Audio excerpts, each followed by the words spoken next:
Assalamu alaikum. Have you ever felt pressured to defend your principles after saying no to unwanted attention or unsolicited friendships? Most people have experienced the anxiety of disappointing others by refusing a request. Whether it is a friend asking for a favor, a boss assigning extra work, or a family member expecting unquestioned support, the fear of saying no is both real and widespread. Yet, drawing a line can trigger unexpectedly harsh consequences. A single well justified refusal can turn you from a reliable colleague into a target of resentment or even hostility. This is especially true for people pleasers, those in certain cultures, and women who face peculiar social expectations. People pleasers often try to decline requests, but owing to a deep desire to be liked and accepted, they may habitually say yes even when it is inconvenient or detrimental to their well being. Over time, this pattern leads to exhaustion and internal conflict. Ironically, the first instance of assertiveness, simply saying no, can provoke swift and harsh reactions. Friends, colleagues, or family members accustomed to compliance may feel betrayed, quickly turning the people pleaser into a target of disappointment or anger. For your best interest, setting clear boundaries is imperative for maintaining mental and emotional security.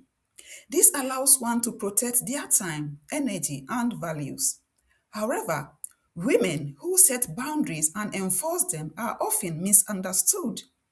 They may encounter backlash, ranging from subtle guilt tripping to outright hostility.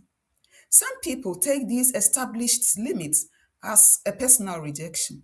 They respond with the silent treatment, gossip, or confrontation.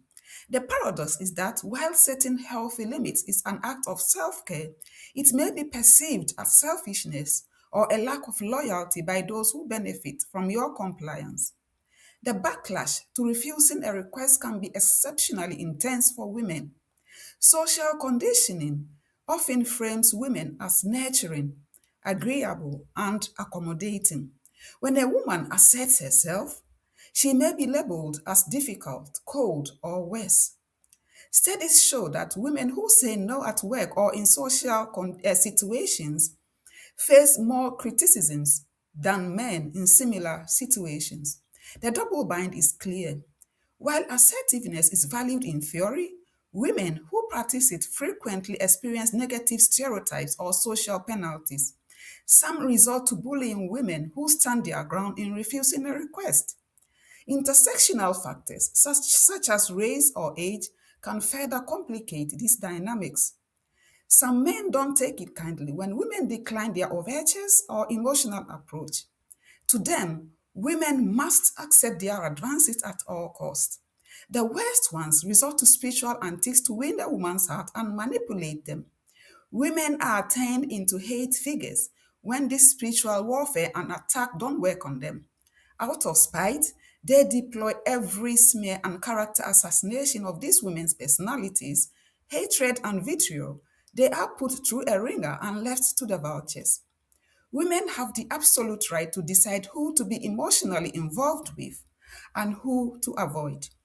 Don't give in to pressure from anyone who might pose a danger to your life. Stay strong and stick to your principles. Cultural norms play a remarkable role in adapting how refusal is perceived. In many collectivist societies, declining family or community requests is seen as disrespectful or even shameful.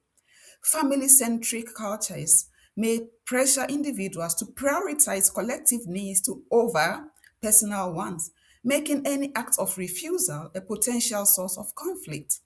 Workplace hierarchies in some cultures also discourage saying no to superiors, equating it with insubordination. These expectations make it even riskier for individuals to assert their own needs and boundaries from exploitation.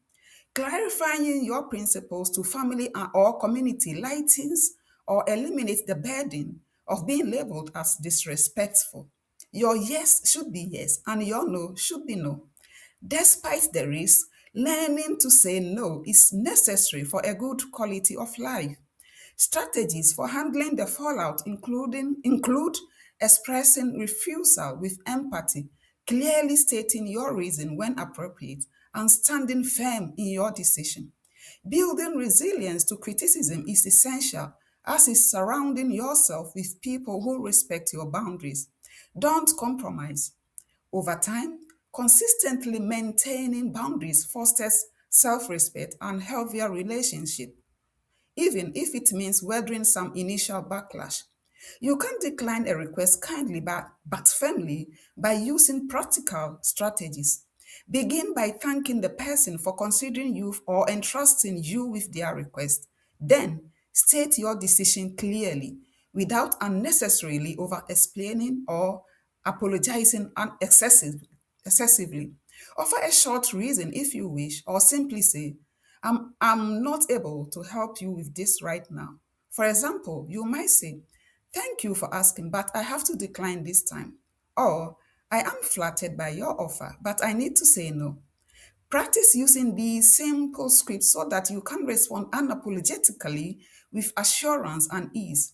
Please stand your ground if the request is unfavorable to you. Briefly saying no and refusing a request is not an act of cruelty or betrayal. It is a necessary part of self care and authentic living.